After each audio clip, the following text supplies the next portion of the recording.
ರಾಮನು ಹೇಗೆ ಸಾವನ್ನಪ್ಪಿದ ಅಂತ ನಿಮ್ಗೇನಾದ್ರೂ ಗೊತ್ತಾ? ಶ್ರೀರಾಮನೆಂದರೆ ಎಲ್ಲರಿಗೂ ಅತಿಯಾದಂತ ಭಕ್ತಿ.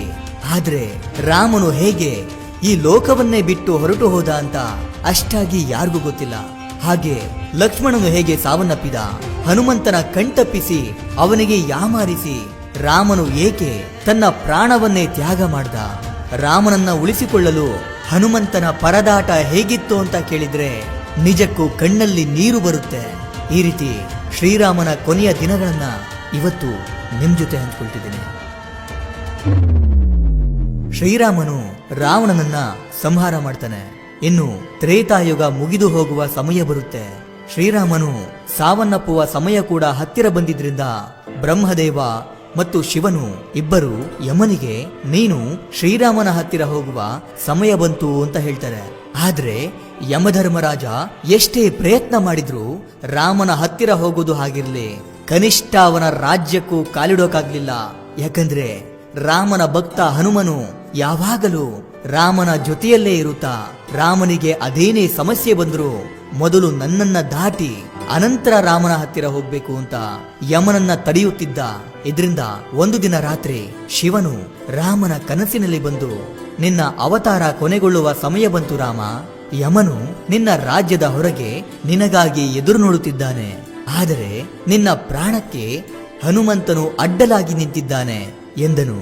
ಆಗ ರಾಮನಿಗೆ ಎಲ್ಲವೂ ಅರ್ಥವಾಗಿ ಹನುಮಂತನ ಕಣ್ತಪ್ಪಿಸಿ ನಾನು ಪ್ರಾಣವನ್ನ ಬಿಡೋದಾದ್ರೂ ಹೇಗೆ ಎಂದುಕೊಳ್ಳುತ್ತಾ ಮಾರನೆಯ ದಿನ ರಾಮನು ಸೀತೆ ಕೊಟ್ಟಿದ್ದಂತ ಉಂಗುರವನ್ನ ತೆಗೆದುಕೊಂಡು ಒಂದು ರಂಧ್ರದಲ್ಲಿ ಹಾಕಿ ಹನುಮಂತನನ್ನ ಕರೀತಾನೆ. ಹನುಮ, ನನ್ನ ಸೀತೆ ಕೊಟ್ಟಿದ್ದ ಉಂಗುರ ಅಕಸ್ಮಾತ್ ಆಗಿ ಈ ರಂಧ್ರದಲ್ಲಿ ಬಿದ್ದು ಹೋಯ್ತು, ದಯಮಾಡಿ ನೀನು ಹೋಗಿ ನನ್ನ ಉಂಗುರವನ್ನ ತೆಗೆದುಕೊಂಡು ಬರ್ತೀಯಾ ಅಂತ ಕೇಳಿದಾಗ, ಪ್ರಭು ಅಷ್ಟೇನಾ, ಇದಕ್ಕೆ ನೀವು ನನ್ನನ್ನ ಇಷ್ಟೆಲ್ಲ ಕೇಳ್ಕೋಬೇಕಾ? ನೀವು ಅಪ್ಪಣೆ ಕೊಟ್ಟರೆ ಸಾಕು, ನಾನು ಹೋಗಿ ತೆಗೆದುಕೊಂಡು ಬರ್ತೀನಿ, ಹೋಗಿ ಬಂದ್ಬಿಡ್ತೀನಿ ಪ್ರಭು ಎಂದು ಹೇಳಿ ಹನುಮಂತ ತನ್ನ ದೇಹವನ್ನ ಚಿಕ್ಕದಾಗಿ ಮಾಡಿಕೊಂಡು ಆ ರಂಧ್ರದೊಳಕ್ಕೆ ಹಾರ್ತಾನೆ. ಹಾಗೆ ಹೋಗ್ತಾ ಹೋಗ್ತಾ ಅದು ಪಾತಾಳ ಲೋಕಕ್ಕೆ ಕರೆದುಕೊಂಡು ಹೋಗುತ್ತೆ. ಅಲ್ಲಿ ನಾಗಲೋಕಕ್ಕೆ ರಾಜನಾಗಿದ್ದಂತ ನಾಗರಾಜ ಕಾಣ್ತಾನೆ. ಅವನ ಹತ್ತಿರ ಹೋಗಿ ನಮಸ್ಕರಿಸಿ, ನಾಗರಾಜ, ನನ್ನ ರಾಮನ ಉಂಗುರ ಒಂದು ರಂಧ್ರದಲ್ಲಿ ಬಿದ್ದು ಅದು ಈ ಪಾತಾಳ ಲೋಕಕ್ಕೆ ಬಂತು, ಆ ಉಂಗುರ ಎಲ್ಲಿದೆ ಅಂತ ನಿಮ್ಗೇನಾದ್ರೂ ಗೊತ್ತಾ ಅಂತ ಕೇಳ್ತಾನೆ. ಓಹೋ, ಶ್ರೀರಾಮನ ಉಂಗುರವಾ, ಅದು ಎಲ್ಲಿದೆ ಎಂದು ನನಗೆ ಗೊತ್ತು, ನನ್ನ ಜೊತೆ ಬನ್ನಿ ಎಂದು ಹೇಳಿ ಒಂದು ಗುಹೆಗೆ ಕರೆದುಕೊಂಡು ಹೋಗಿ ಈ ಗುಹೆಯಲ್ಲಿಯೇ ಆ ಉಂಗುರಗಳು ಇದೆ ಎಂದನು. ಏನು ಉಂಗುರಗಳ? ನನಗೆ ಬೇಕಿರೋದು ನನ್ನ ರಾಮನ ಉಂಗುರವೇ ಅಲ್ಲವಾ ಎಂದು ಒಳಗೆ ಹೋಗಿ ನೋಡಿದಾಗ ಹನುಮಂತನೇ ಆಶ್ಚರ್ಯಕ್ಕೆ ಒಳಗಾಗ್ತಾನೆ. ಯಾಕಂದ್ರೆ ಆ ಗುಹೆಯೊಳಗೆ ಒಂದಲ್ಲ ಎರಡಲ್ಲ ಲಕ್ಷಾಂತರ ಕೋಟ್ಯಾಂತರ ಉಂಗುರಗಳಿರುತ್ತೆ, ಅದೆಲ್ಲವೂ ಒಂದೇ ರೀತಿ ಇರುತ್ತೆ. ಆಗ ಹನುಮಂತನು ನಗುತ್ತಾ, ನನಗೆ ತಿಳಿಯದ ನನ್ನ ರಾಮನ ಉಂಗುರ ಯಾವುದು ಎಂದು ಅಂತ ಅಂದುಕೊಳ್ಳುತ್ತಾ ಉಂಗುರವನ್ನ ಹುಡುಕೋದಕ್ಕೆ ಶುರು ಮಾಡ್ತಾನೆ.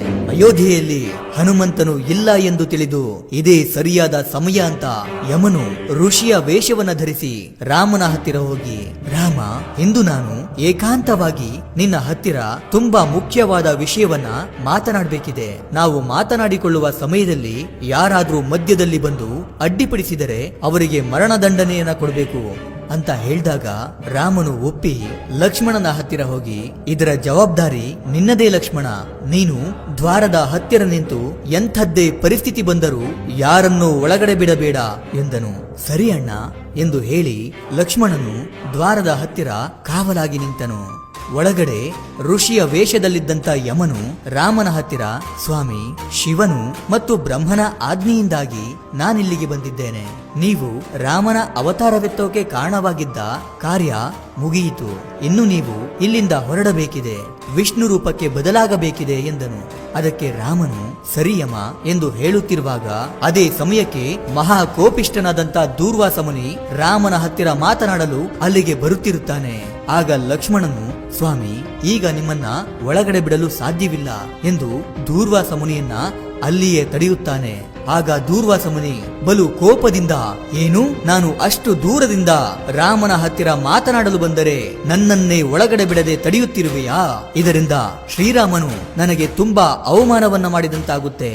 ಈಗ ನೀನು ನನ್ನನ್ನು ಒಳಗಡೆ ಬಿಡದೆ ಹೋದರೆ ನಾನು ರಾಮನನ್ನ ಶಾಪಗ್ರಸ್ತನನ್ನಾಗಿ ಮಾಡುತ್ತೇನೆ ಎಂದನು. ತನ್ನಣ್ಣನಿಗೆ ತೊಂದರೆಯಾಗುವುದನ್ನ ಲಕ್ಷ್ಮಣನು ಎಂದಿಗೂ ಒಪ್ಪೋದಿಲ್ಲ. ಹಾಗಂತ ಒಳಗಡೆ ಹೋದರೆ ಮರಣದಂಡನೆಯಾಗುತ್ತೆ. ಇದರಿಂದ ಲಕ್ಷ್ಮಣನಿಗೆ ನಾನೇನು ಮಾಡಬೇಕು ಅಂತ ತಿಳಿಯದೆ ಅಣ್ಣನನ್ನ ಪಾರು ಮಾಡೋಕೆ ತಾನೇ ಪ್ರಾಣ ತ್ಯಾಗವನ್ನ ಮಾಡೋಕೆ ಮುಂದಾಗಿ ಒಳಗಡೆ ಬಂದು ತಲೆಬಾಗಿ ದೂರ್ವಾಸ ಮುನಿ ಬಂದಿದ್ದಾರೆ ಎಂದನು. ಲಕ್ಷ್ಮಣನು ಒಳಗಡೆ ಬರ್ತಿರೋದನ್ನ ಕಂಡಂತ ರಾಮನು, ಅಯ್ಯೋ ಲಕ್ಷ್ಮಣ, ಎಂಥ ಕೆಲಸವನ್ನ ಮಾಡಿಬಿಟ್ಟೆ, ನಿನಗೆ ತಿಳಿಯದಾ ಒಳಗಡೆ ಬಂದರೆ ಏನಾಗುತ್ತದೆ ಎಂದು? ಈಗ ನಾನು ನಿನಗೆ ಮರಣ ದಂಡನೆಯನ್ನ ಕೊಡಬೇಕು ಅಂತ ನೊಂದುಕೊಳ್ಳುತ್ತಲೇ ಹೇಳಿದನು. ಆಗ ರಾಮನಿಗೆ ಏನ್ ಮಾಡ್ಬೇಕು ಅಂತ ಗೊತ್ತಾಗದೆ ತನ್ನ ಗುರುವಾದ ವಸಿಷ್ಠ ಮುನಿಯನ್ನ ಕೇಳ್ತಾನೆ. ಆಗ ರಾಮ, ನೀನು ಲಕ್ಷ್ಮಣನನ್ನ ಸಾಯಿಸುವ ಅವಶ್ಯಕತೆ ಇಲ್ಲ. ಯಾವಾಗಲೂ ನಿನ್ನ ಪಕ್ಕದಲ್ಲೇ ಇರುವ ಲಕ್ಷ್ಮಣನು ನಿನ್ನಿಂದ ದೂರವಾದರೆ ಅದೇ ಅವನಿಗೆ ಮರಣಕ್ಕೆ ಸಮಾನ. ಆದ್ದರಿಂದ ಲಕ್ಷ್ಮಣನನ್ನ ರಾಜ್ಯದಿಂದ ಬಹಿಷ್ಕಾರ ಮಾಡು ಸಾಕು ಎಂದು ಸಲಹೆ ಕೊಟ್ಟನು. ಇದನ್ನ ಕೇಳಿದಂತ ಲಕ್ಷ್ಮಣನು, ನಿನ್ನಿಂದ ದೂರವಿರುವುದಕ್ಕಿಂತ ಸತ್ತು ಹೋಗೋದೇ ಮೇಲು ಅಲ್ಲವಾ ಅಣ್ಣ ಎನ್ನುತ್ತಾ ಸರಿಯೂ ನದಿಯಲ್ಲಿ ಜಲಸಮಾಧಿಯಾಗಿ ಹೋಗ್ತಾನೆ. ಅವನೊಂದಿಗೆ ಅವನ ಪತ್ನಿ ಕೂಡ ಜಲಸಮಾಧಿಯಾಗಿ ಹೋಗ್ತಾಳೆ. ಅವರಿಬ್ಬರು ಸತ್ತು ಹೋಗಿದ್ದನ್ನ ಕಂಡಂತ ರಾಮನು ನೋವಿನಿಂದ ಕುಗ್ಗಿ ಹೋಗಿ, ಲಕ್ಷ್ಮಣನೇ ಇಲ್ಲದೆ ಹೋದ ಮೇಲೆ ಇನ್ನು ನಾನೇಕೆ, ನಾನು ಕೂಡ ಜಲಸಮಾಧಿಯಾಗಬೇಕು ಅಂತ ತೀರ್ಮಾನಿಸ್ತಾನೆ. ಅದೇ ಸಮಯದಲ್ಲಿ ಪಾತಾಳ ಲೋಕದಲ್ಲಿದ್ದಂತ ಹನುಮಂತನು ಯಾವ ಉಂಗುರವನ್ನು ನೋಡಿದ್ರು ನನ್ನ ರಾಮನ ಉಂಗುರದ ರೀತಿಯಲ್ಲೇ ಇದೆಯಲ್ಲ ಅಂತ ಹುಡುಕಿ ಹುಡುಕಿ ಸಾಕಾಗಿ, ಹೋ ನಾಗರಾಜ, ಯಾವ ಉಂಗುರವನ್ನ ನೋಡಿದ್ರು ನನ್ನ ರಾಮನ ಉಂಗುರದ ರೀತಿಯಲ್ಲೇ ಇದೆಯಲ್ಲ, ಅಷ್ಟಕ್ಕೂ ಇಷ್ಟೊಂದು ಉಂಗುರಗಳು ಇಲ್ಲಿಗೆ ಹೇಗ್ ಬಂದ್ವು ಅಂತ ಕೇಳ್ತಾನೆ. ಆಗ ನಾಗರಾಜನು, ಅಯ್ಯೋ ಹನುಮ, ಇದೆಲ್ಲವೂ ಶ್ರೀರಾಮನ ಉಂಗುರಗಳೇ. ಇಂದು ಶ್ರೀರಾಮನು ನಿನಗೆ ತಿಳಿಸದೆ ಪ್ರಾಣತ್ಯಾಗವನ್ನ ಮಾಡುತ್ತಿದ್ದಾನೆ.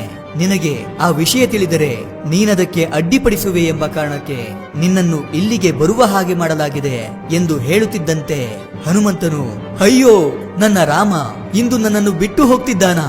ಇಲ್ಲ, ಅದನ್ನ ಹೇಗಾದ್ರೂ ತಡೆಯಲೇಬೇಕು ಅಂತ ಕೈಗೆ ಸಿಕ್ಕಂತ ಉಂಗುರವನ್ನ ಎತ್ಕೊಂಡು ವೇಗವಾಗಿ ಅಯೋಧ್ಯೆಗೆ ಓಡೋಡಿ ಬರ್ತಾನೆ. ಅಯೋಧ್ಯೆಯಲ್ಲಿ ಎಲ್ಲಿ ಹುಡುಕಿದ್ರು ರಾಮನು ಎಲ್ಲಿಯೂ ಕಾಣಲಿಲ್ಲ. ಇಲ್ಲ, ಅದೇನೇ ಆದ್ರೂ ನನ್ನ ಪ್ರಭುವನ್ನ ಉಳಿಸಿಕೊಳ್ಳಲೇಬೇಕು ಅಂತ ಗಾಳಿಯಲ್ಲಿ ಎಗರುತ್ತಾ ಎಗರುತ್ತಾ ಹುಡುಕ್ತಿರ್ಬೇಕಾದ್ರೆ ಸರಿಯೂ ನದಿಯಲ್ಲಿ ಶ್ರೀರಾಮನು ಜಲಸಮಾಧಿಯಾಗ್ತಿರೋದು ಕಾಣಿಸ್ಕೊಳ್ಳುತ್ತೆ.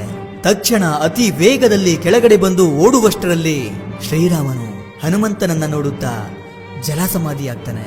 ಇದೆಲ್ಲವನ್ನ ಕಂಡು ಹನುಮಾನ್ ನೋವಿನಿಂದ ರಾಮ ಪ್ರಭು ಅಂತ ಜೋರಾಗಿ ಹೇಳ್ತಾನೆ. ಅಯ್ಯೋ, ಇದೆಲ್ಲವೂ ನನ್ನ ತಪ್ಪೆ, ನನಗೆ ಬುದ್ಧಿ ಇಲ್ಲ. ಒಂದು ನಿಮಿಷದಲ್ಲಿ ಬರ್ತೀನಿ ಎಂದು ಹೇಳಿ ಹೋದವನು ಇಷ್ಟೊಂದು ಸಮಯ ವ್ಯರ್ಥ ಮಾಡಿಬಿಟ್ಟೆ. ನನ್ನಿಂದಲೇ ಇಂದು ನೀನು ನನ್ನಿಂದ ದೂರವಾಗ್ಬಿಟ್ಟಿಯಲ್ಲ ರಾಮ ಅಂತ ಕಣ್ಣೀರನ್ನ ಹಾಕಿರ್ಬೇಕಾದ್ರೆ ಹನುಮಂತನ ಆಕ್ರಂದನ ಮುಗಿಲು ಮುಟ್ಟುತ್ತೆ.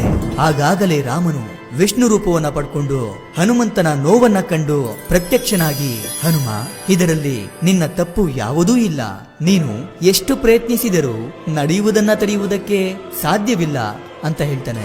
ಪ್ರಭು, ನಾನೂ ಕೂಡ ನಿಮ್ಮೊಂದಿಗಿರಲು ನಿಮ್ಮ ಜೊತೆಗೆ ಬರುತ್ತೇನೆ ಎಂದನು. ಆಗ, ಬೇಡ ಹನುಮ, ನಿನ್ನಂತ ಭಕ್ತನು ಈ ಭೂಮಿಯ ಮೇಲೆ ಇದ್ದು ಧರ್ಮದ ರಕ್ಷಣೆ ಮಾಡಬೇಕು. ನೀನು ಎಂದೆಂದಿಗೂ ಚಿರಂಜೀವಿಯಾಗಿರು ಎಂದನು. ಈ ರೀತಿಯಾಗಿತ್ತು ರಾಮನ ಕೊನೆಯ ದಿನಗಳು.